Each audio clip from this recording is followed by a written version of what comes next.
All right, now, if you don't know this channel or who I am somebody who loves stories. And a few years ago, I got interested in the Walking Dead TV show, which led me into the comic, and then it led me to search the comic industry for really good stories. I usually stick with independents. I'm not a big fan of Marvel or DC almost at all. I rarely, if ever, buy them for a number of reasons. I just simply don't find their stories interesting. For me, they're a little bit childish and a bit weak. Anyway, we're not going to get into that, but not really a fan.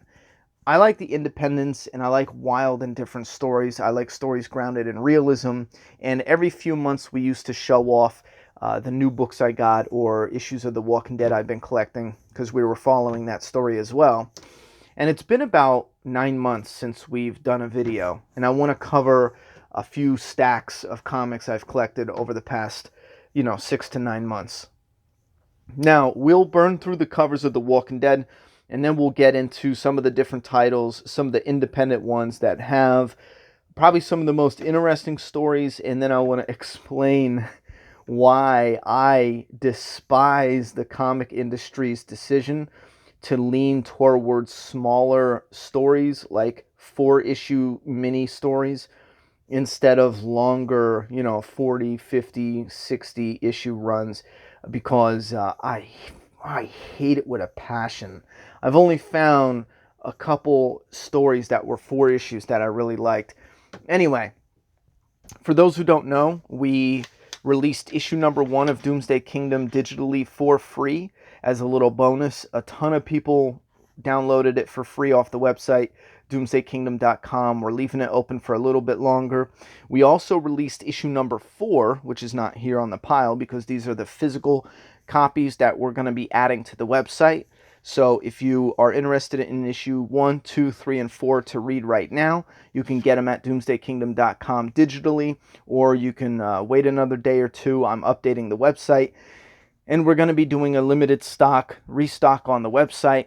But don't fear if it sells out quick. We're going to be doing another complete restock in 2 weeks. And if you want an up-to-date explanation on why, there's going to be videos coming out discussing the behind-the-scenes process more often. And it has to do with not being able to store thousands of comics, in our home office, essentially. But anyway, let's dive in. One of the first, we have a gift from the Matt family. This is The Walking Dead, the Diamond San Diego Comic-Con 2017 variant, issue number 1 reprint. This came with the calendars, I believe. That's the one that came with the calendars. Now we got issue 187 first print. Then we have The Walking Dead 188 first print falling into place. And then we have issue 189 first print. And then we have 190 first print. And then we have 191 first print. And then we have 191 second print. And it says second print right there under the number. Now, the older Walking Dead comics, I think we did a video on it, but it'll say second print on the inside cover, or you can check the barcode. And then we have issue 192, Aftermath, and this is the first print. And then we have issue 192, Aftermath, the second print variant cover with Rick's tribute image on it. I like that cover a lot. And then we got issue 193. This is the first print of 193. There is a second print coming out that's going to say The End on it. And it's a second print variant cover. And then next up, we have Outcast. Outcast is a comic that I'm not a big fan in possession stories. And this was something different, and I really thought Kirkman was on to something big with, the whole possession genre. Possession genre. Tongue twister. And I'll be honest, he kind of lost me after a while. And then I thought it was going to turn into some superhero story or something. I'm going to finish it out. I took it off my pull list when they announced they were ending it, because at that point, there's not going to be this big, neat reveal that would satisfy me. So maybe I'll read these. I haven't read these yet, and then I'll see. But I'd really feel disappointed with Outcast. Like I said, it was possessions, but then there was this different element to it. And I was just waiting for that payoff, and it never came. And here, it looks like the payoff was the whole mystery, which I thought the mystery would lead to the first big payoff and reveal, and then that would open up the story into something, a whole new world of world building. And it just didn't for me. You guys leave your thoughts and opinions about Outcast below, but I got real into that, and then it just kind of stalled. All right, next up we've got, and that could just be a preference in story, Stranger Things. Big fan of the show, and I wanted to give the miniseries of 4 issues a shot and see where they went with it, and I was disappointed. Mainly because it felt like just filler, and they were slapping the name on to make money. I didn't feel like there was passion coming out of this, and it felt real restricted as what story they could tell. So that was a shame. Now, I said I'm not big into DC or Marvel, and I'm not. However, the artwork for Batman Damned, this is the black label, the artwork for this blew me away. So I had to pick up Batman Damned. Hey, wait a minute. I think this is the one where he shows his pecker, too. Well, this is the first print, and his pecker's in the shadow mostly. I don't see what the big fuss was. But this is the unedited version. I think they were supposed to edit it out for whatever printings they do after. So I'm sure this is probably worth money. Maybe it's not anymore, but I have the first print of Batman Damned #1. This is the first print of issue #2, and I just want to show you here. The artwork, I think, is incredible. Watch, I open it to pages that aren't that good. Yeah, some of this artwork, the drawing, the coloring, I just think it's so freaking amazing. Now, the thing with this is it doesn't release every month, or at least it didn't feel like it. It felt like they released an issue every 2 or 3 months or something, but I could be wrong. But yeah, oh man, this artwork is amazing. So I fell in love with the art. I haven't read the story, and I will read the story. Look at this cover. I will read the story, and then I will talk about it on the channel if you guys are interested in my thoughts and opinions about Batman Damned. Next up, we got Die, Die, Die, which is fun and ridiculous. I get a kick out of this. It's by Robert Kirkman and Scott Gimple, and it is, I love the art, I love the coloring, I love how it pops, I love how ridiculous it is. It is really neat and ridiculous. Here's the most recent issue, issue #8. This is probably, my favorite Robert Kirkman comic right now that's out. I get a kick out of that one. It doesn't take itself too seriously, and I think that's why you have fun with it. But it seems like the issues are slowing down. That might just be me. Maybe I'm just not paying attention, but I feel like I've been waiting forever for, issue #9. Anyhow, next up we've got our independent comic, Trespasser. Now, this is what I mean about hating small runs. Trespasser is about people living in, I think it's some future that's, where the world is really destroyed somewhat, and these people are starving. It looks like Joel from The Last of Us. And an alien crash lands, and I would suggest giving this a try. Issue #1 sets it up, and I swear I was like, oh man, I like where they went with this. I really like where they went with this idea.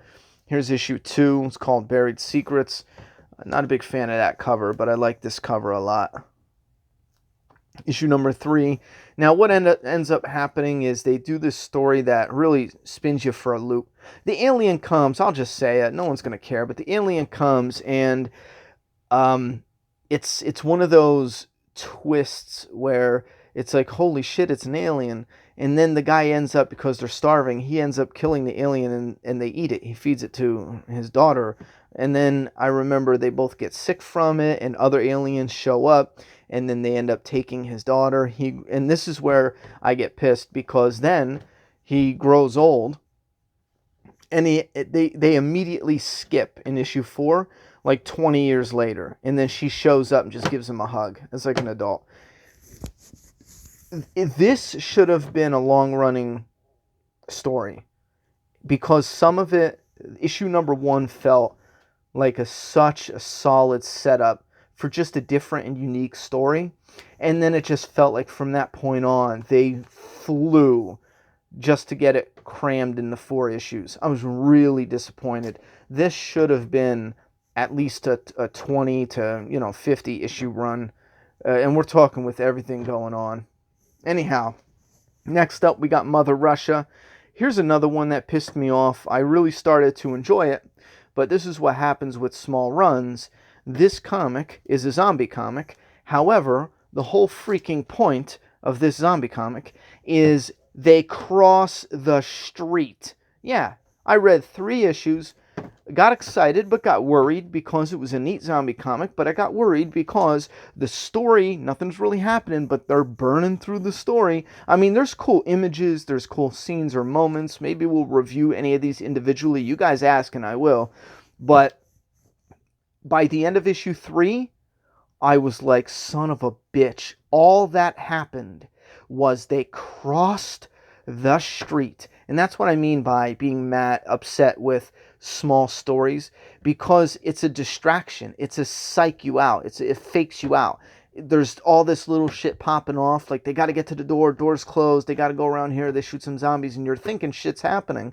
But then when you finish it and you really think about it, they just crossed the street. You don't know the backstories. You know some tiny bit. You don't know where they're going to go. You don't know what's going to happen to them. You don't know yada yada yada. So it's like, her and the baby, what's up with them? Nothing, because it's only 3 issues. Next up we got Rags. This is one that disappointed me because people went nuts with telling me Rags number 1 was this new bomb-ass zombie comic, and I don't know what happened with issue 4. It's only 4 out of 7, and they're just in a cafeteria arguing, and there's some different characters, and some of the dialogue is weird. It's like someone who hates SJWs, but then there's dialogue that is like someone is an SJW. Like, let's say for example, he's a hardcore misogynist and she's a hardcore SJW. You can't really tell, like, what is the idea here, because it like supports both sides. I'm just like, I don't know. Maybe it's the way I read it, but again, I found the story boring because they're just in a cafeteria. I didn't read issues 1, 2, or 3. I could have sworn I read 1 digitally and forgot about it, or liked it. But it felt like story-wise, nothing happened.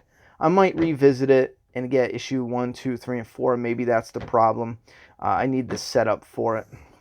Next, we have Oblivion Song, number 9. Oblivion Song is another Robert Kirkman comic that pulled some type of trick with the first volume that I liked a lot.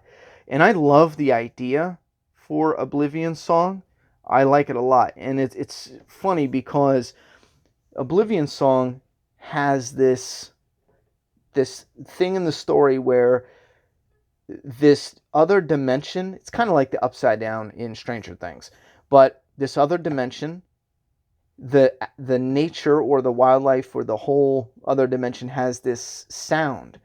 I guess it's the nature sound of the Oblivion, they call it. And it sounds like a song. That's why it's called Oblivion Song. And I thought that was so friggin' neat, because in Doomsday Kingdom, not to bring it up, but there's different stages of zombies. It's not like your standard zombie comic, but the first stage is called the Weepers, codename the Weepers. And they cry and they moan out in pain, so you can hear them from the woods. And I kept thinking, because it was in our comic, when I read it in Oblivion Song, it reminded me of our comic, but totally different, because this is just natural nature, I believe. I don't think they explained it in detail, but I love that so much. And then they got to a point where it's a different dimension, and then they got to a point where there's other human alien beings. And that's when I was like, yo, you can do some serious world building. However, issue after issue past that point, For me, it started to kind of drag a little. The Oblivion, which is something, again, it's like the Upside Down in Stranger Things, but the Oblivion started to wear me down a bit. And that's because a lot of the creatures are just kind of, they look like stuffed animals or squishy. My daughter has these squishies. They look like just round marshmallow men, and then they'll have like a really, weird teeth or something. Again, it doesn't look like teeth. It's just like a bunch of squiggly lines. And I get it, that's the style, but I'm more interested in creatures that have distinctive and unique, creepy looks.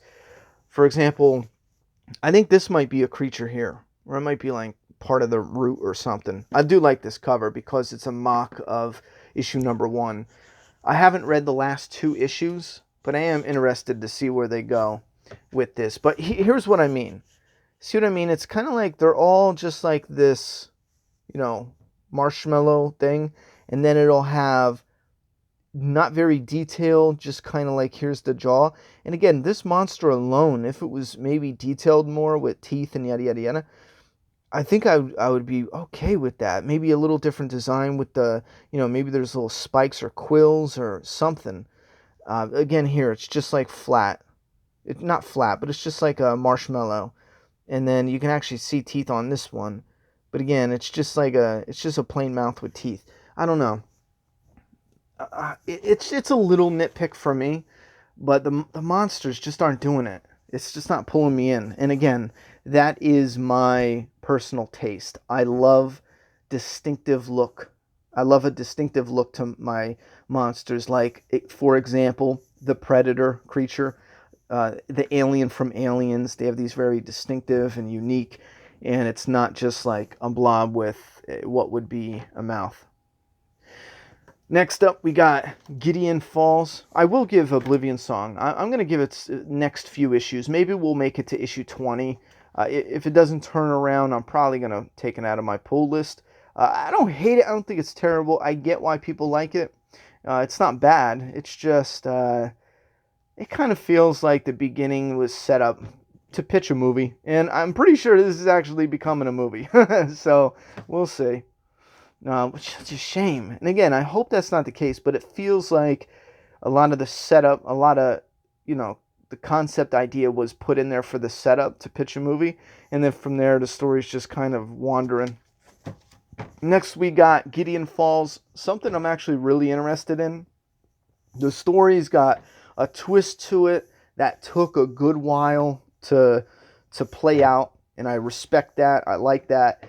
I got to read issue 13. I got to read issue 13 and 14. I haven't read this yet, but I didn't put this on my pull list, and I thought I did, but I missed issue 13. I have all the others, but I missed issue 13, and my comic shop is going to hunt it down for me, and then I'll read this one. But I am liking Gideon Falls for sure.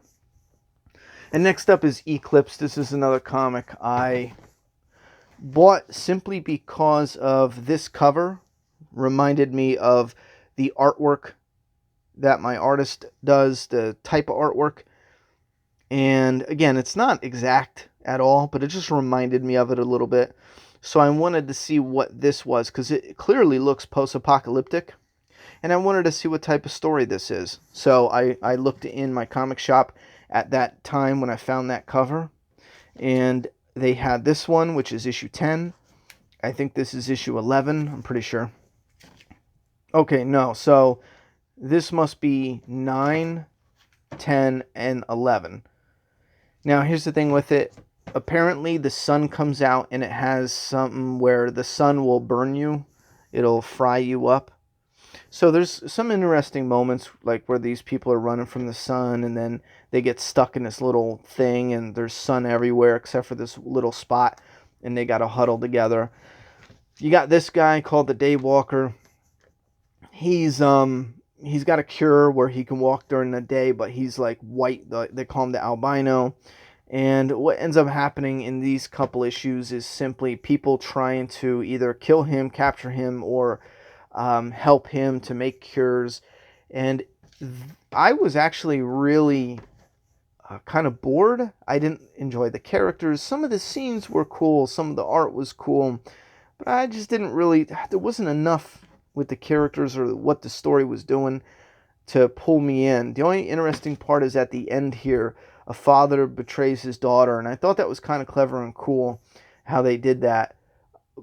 But I think maybe I needed to start with issue 1. Again, I never heard of this. I just wanted to give it a shot because, you know, it was an apocalyptic comic. I want to see how other people's do the apocalypse. But I might check out issue 1. If I like issue 1, I might keep going and at least catch up to this point. But none of the characters, I don't like them. You know what I mean? I don't know. There's nothing there for me. But again, maybe it's because I started in the middle and I need to pick up earlier comics. I will say, I'm going to look this up. It looks like this started falling off and they stopped making them. So if that's the case, I'm probably just not. I'm probably going to skip. Because like I said, I don't want to get invested in a story that gets canceled. So, unlike Doomsday Kingdom, no matter what happens with Doomsday Kingdom, I don't care if...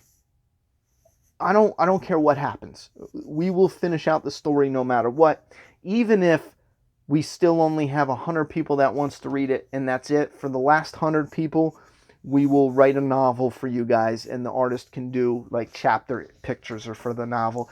The story will come out fully no matter what. Anyhow, you guys let me know what you think about this stack.